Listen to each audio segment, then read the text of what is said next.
नमस्ते गौतम जी, स्वागत है आपका फिर से। आगे श्रृंखला बढ़ाते हैं। कल आपने माइंड के बारे में बताया, तो एक और प्रश्न है कि इमोशंस की जगह कहाँ है और मूड्स जिसको हम बोलते हैं कि कभी कभी जैसे अचानक ही किसी को लगता है कि आज मूड अच्छा नहीं है या आज मूड बहुत अच्छा है, तो ये सब कहाँ से आ रहा है? क्या ये थॉट या माइंड नहीं है और हार्ट है तो हम उससे एसोसिएट करते हैं कि इमोशंस हार्ट से आ रहे हैं? तो ये बहुत कंफ्यूजिंग है, इसके बारे में ज़रा बताएंगे। इमोशन माने हार्ट, हर कोई फील कर सकता है, बहुत सहज है। और इसके लिए कहा जाता है कि आर्ट में अगर आप हैं तो सिर्फ हृदय नहीं होगा, वहाँ सहृदय होगा। इसका मतलब बताइए। अब आपने नाट्यशास्त्र पढ़ा होगा तो उसमें सहृदय शब्द आता है, हृदय नहीं आता है। वहाँ पर हृदय एक ही बार आया है पूरे नाट्यशास्त्र में, हृदय संवाद, कि अभिनेता और दर्शक के बीच में हृदय संवाद होना चाहिए। ठीक है। फिर एक शब्द आता है सहृदय। ये सहृदय का क्या मतलब है?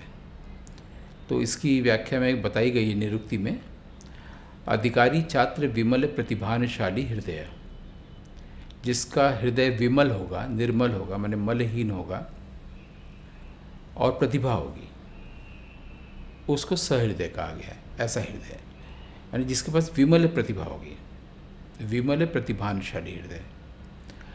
तो ऐसा हृदय तो बहुत मुश्किल होता है पाना। जब तक नहीं है तब तक जो इमोशंस हैं वो चेंजिंग है, स्विंगिंग है, इसको हम लोग मूड्स कहते हैं। और जब ये मल नहीं है, निर्मल हृदय है, तो जो इमोशंस हैं उस इमोशन को हमारे यहाँ उसके 49 रूप देखे गए हैं। और ये 49 तरह के जो भाव हैं हमारे यहाँ, इसका स्रोत हमें वैदिक साहित्य में नहीं मिलता है। बहुत लोगों ने ये अनुमान लगाया कि 49 ही क्यों नाट्यशास्त्र में बताए गए हैं, 13, 50, 100 कुछ भी हो सकता था। तो कुछ लोगों ने सोचा कि 49 पवन होते हैं इसलिए शायद हैं, लेकिन उसका भाव से कोई मतलब नहीं होता है। तो हमारे यहाँ जो बौद्ध धर्म में त्रिपिटक है, उसमें तीसरा पिटक है अभिधम्म पिटक। उसमें बुद्ध की देशनाओं का साइको फिलोसॉफिकल एक्सप्लेनेशंस हैं। उसमें 49 प्रकार के थॉट के स्तर बताए गए हैं। इतने तरह के, हाँ, इतने प्रकार के विचार होते हैं, भाव होते हैं। तो हमें लगता है कि भरत मुनि बुद्ध के बाद हुए हैं, तो वहाँ से उन्होंने 49 भाव लिए हैं, स्थायी और सात्विक और संचारी। तो ये जो 49 हैं ये फ्लक्चुएटिंग हैं। ये अगर एक सा भाव होगा तो फिर मोनोटोनस हो जाएगा ना, इसलिए 49 भाव आते हैं जाते हैं लोगों में। कुछ स्थायी होते हैं जो 8 हैं, बाकी कुछ 8 ऐसे हैं जिस पर आपका कंट्रोल नहीं होता, इनवॉलंटरी है, और बाकी जो 33 हैं वो आते जाते हैं। ठीक है, ट्रांशिएंट कहा जा सकता है, अभी है अभी नहीं। एक तो ये बात होगी कि हमारे शास्त्र, हमारा शास्त्र क्या कहता है। ठीक है, सहृदय की बात हो गई। और इन जनरल जो आज लाइफ की बात करें तो इमोशन हृदय, साथ ही साथ विचार यानी कि माइंड भी है, तो दोनों साथ चलते हैं, है ना। क्लियर नहीं हुआ कि माइंड में मतलब माइंड का मतलब विचार, हाँ, हृदय का मतलब इमोशन। और हमारे ब्रेन में ये पाया गया है कि दोनों की एक जगह है। थिंकिंग फैकल्टी ब्रेन में पाया गया है, ठीक है, जो सोच विचार करता है। और एक इमोशन की चीज़ जगह भी पाई गई है। तो जो हमारे यहाँ जो थॉट वाली चीज़ है उसी से कॉग्नाइज भी करते हैं ना, कहाँ जाना है, क्या नहीं करना है। तो ब्रेन में एक जगह होती है नियोकॉर्टेक्स, उसमें 2 फैकल्टीज़ होती हैं। एक है हिपोकैम्पस। हिपोकैम्पस का मतलब होता है कि आप अपने घर से निकलें दिन में, तो जब लौट के जाएंगे तो पड़ोसी के घर नहीं जाएंगे, आप पहचान लेंगे कि मेरा घर है, तो आप अपने घर लौटते हैं। वो हिपोकैम्पस की वजह से होता है। दूसरा है एमिगडाला। एमिगडाला का मतलब है कि आपने जो सलाद खाई उसका टेस्ट कैसा है, अच्छा बुरा, वो बताता है, उसकी वजह से हम तय करते हैं, जजमेंट करते हैं। तो ये जो यहाँ पर इमोशन और भाव की बात आती है, टेस्ट की बात आती है, रस की बात आती है कि हमें रसगुल्ले का रस मीठा लगता है और संतरे का रस खट्टा लगता है। यही टेस्ट रस नाट्यशास्त्र में है ना। तो ये भाव और रस के लिए हमारे पास बायोलॉजिकली एमिगडाला है। अब हम लोग बात कर रहे थे कि एक हमारे पास माइंड है जिसको थॉट कहते हैं, एक हृदय है, हार्ट, जहाँ पर इमोशन होता है। एक और चीज़ होती है इंटेलेक्ट और इमोशन। कुछ लोग बुद्धि से चलते हैं और हृदय पक्ष कमज़ोर होता है, कुछ लोग का हृदय पक्ष जोरदार होता है, बुद्धि पक्ष कमज़ोर होता है, यानी कि इंटेलेक्ट और इमोशन का जो संतुलन नहीं रहता है। तो हमारे यहाँ बहुत सारे ग्लैंड्स हैं, उसके सिक्रेशंस को कम ज़्यादा करके आदमी के भाव को भी नियंत्रित किया जाता है बायोलॉजिकली। जैसे कि कोई किसी को बहुत अनावश्यक रूप से हंसता रहता है, खुश रहता है, कोई यूं ही बहुत ज़्यादा मिलंकोली उसका नेचर होता है, हमेशा दुखी ही रहता है। तो जैसे पीयूषिका ग्रंथि है, पिट्यूटरी ग्लैंड्स है, तो उसमें सिक्रेशन को कम ज़्यादा करके उसके दुख के तत्व को कम ज़्यादा किया सकता है। ये बायोलॉजिकल चीज़ है। अब जो आपका मूल प्रश्न है, ये तो हम लोगों ने तथ्यों पर बात की। मूल प्रश्न है कि इमोशन कहाँ है, हार्ट में है कि माइंड में है।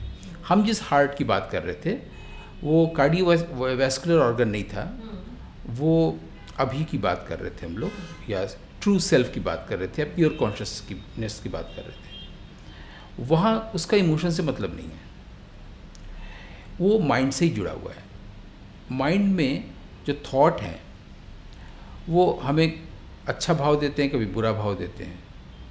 हमें कोई चीज़ पसंद आती है, लॉजिकल लगती है, हमारे अनुरूप लगता है, कभी प्रतिकूल हो जाता है ना। कई बार हम हर्ट होते हैं, वो भी थॉट के कारण ही होते हैं। हमें लगता है कि ऐसा होना चाहिए, वैसा नहीं हुआ। तो हमारे पास थॉट के दुनिया में दो चीज़ें होती हैं, एक होता है व्हाट इज़, दूसरा व्हाट शुड बी।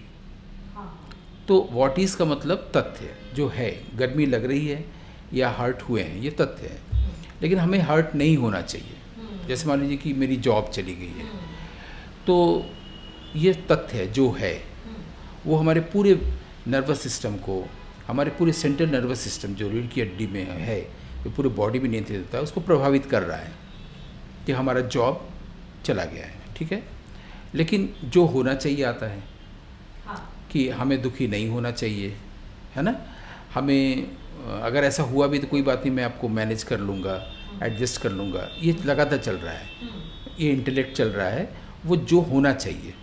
तो पूरी पृथ्वी में युद्ध का एक ही कारण है, वो है जो है और जो होना चाहिए के बीच का द्वंद्व। कोई भी, चाहे वो दो देशों का हो, चाहे कुछ भी हो, शुरुआत यहाँ से होती है कि जो है, यानी कि उस तथ्य उसको मान नहीं पाते हैं, जो होना चाहिए की तरफ चले जाते हैं। लेकिन तथ्य हट नहीं सकता, वो जो है, जो होना चाहिए वो विचार है, थॉट है। इसकी लड़ाई आदमी में चलती रहती है, इससे आदमी में द्वंद्व होता है।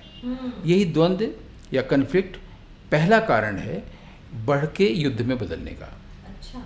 ठीक है, एक व्यक्ति के भीतर का द्वंद्व, फिर उसी व्यक्ति और दूसरे व्यक्ति के बीच, फिर ऐसे ही करते हुए समाज, ऐसे ही करते हुए देश। पूरी पृथ्वी में इसी एक जो रूट कॉज है वो है यही द्वंद्व कि what is a what should be का कन्फ्लिक्ट। ठीक है, अब क्या होता है कि हम जो होना चाहिए वो नहीं हो रहा है, जो नहीं होना चाहिए वो हो रहा है। तो उसने हमको कुछ देर तक परेशान किया और हम भूल गए इस बात को और आगे बढ़ गए, है ना। लेकिन जो हर्ट हुए हैं वो अपना काम तो केमिकली हमारे भीतर दिखाएगा ना। तो जो चीज़ बाहर से भीतर जाती है वो भीतर से फिर बाहर आएगी। एक नेचर है कि जैसे समुद्र में जो लहर आएगी फिर जाएगी, इसको चर्निंग कहते हैं। उस तरह से सांस अगर हम लेंगे, इनहेल करेंगे तो एक्सेल भी करेंगे। ऐसा नहीं हो सकता कि आप सिर्फ इनहेल करें। तो जो चीज़ हमारे शरीर में बाहर से भीतर जाती है वो भीतर से बाहर आती है। तो अब जब वो बाहर से भीतर गई है वो हार्ट, अब वो भीतर से बाहर आएगा।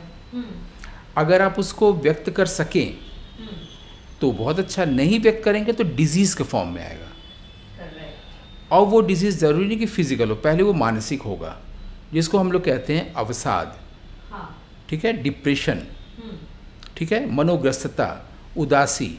आदमी को कारण नहीं मिलता है कि उदास क्यों हो गए हैं। दरअसल वो ये भूल गया कि 14 दिन पहले जो हर्ट हुए थे वो अब बाहर निकल रहा है, जिसको हम सोच रहे हैं कि वो चला गया है। हम तो अब दूसरी चीज़ में खो गए हैं, कोल्ड कॉफ़ी पी रहे हैं, एंजॉय कर रहे हैं, सब तो ठीक है, लेकिन 14 दिन पहले जो हर्ट हुए थे वो भीतर गया था, अब बाहर आएगा। और अब भी अगर अब उसको बाहर नहीं निकलने देंगे तो फिजिकल डिजीज़ के रूप में बाहर आएगा। अब हम लोग को लगता नहीं है कि अचानक से ये नस क्यों खिंच गई है, अचानक से बायोलॉजी में हमारा ब्लड प्रेशर क्यों बढ़ गया है, हम तो सब ठीक ठाक हैं। अब वो जो मेंटली नहीं आया, मेंटल डिजीज़ के रूप में नहीं आया, अगर उदासी, अवसाद, मनोग्रस्तता, तो फिजिकल डिजीज़ के रूप में आएगा, लेकिन बाहर आएगा। तो बुद्धिमानी ये है कि उसको ऐसा नहीं कि उसको रोके रहें, उसको बाहर आने दें। बुद्धिमानी ये नहीं है। बुद्धिमानी ये है जिस वक्त जो है उसमें जो होना चाहिए न लाके उसके प्रति इस तरीके से हम उसको ट्रीट करें कि उसका इम्प्रेशन ही हमारे भीतर ना पड़े, ब्रेन में।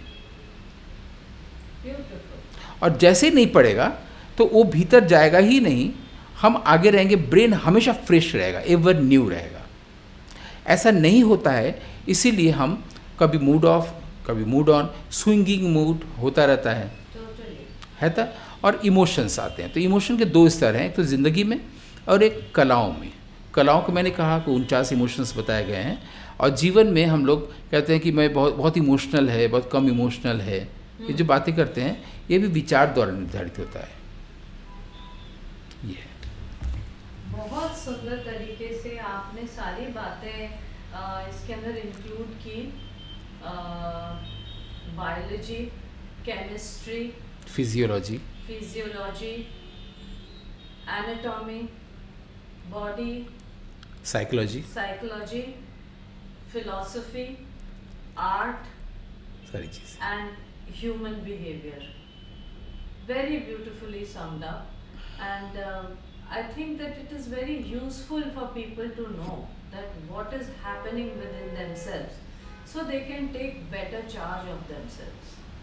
जानना चाहिए कि फिजिकल लेवल पर क्या हो रहा है, मेंटल लेवल पर क्या हो रहा है, और साइकिक लेवल पर क्या हो रहा है। 3 लेवल्स हैं। उसके प्रति अगर वो अवेयर हो सका तो वो कुछ गड़बड़ होने नहीं देगा अपने भीतर। तो अगली बार हम आपसे जानना चाहेंगे कि इससे निजात कैसे पाए। ठीक।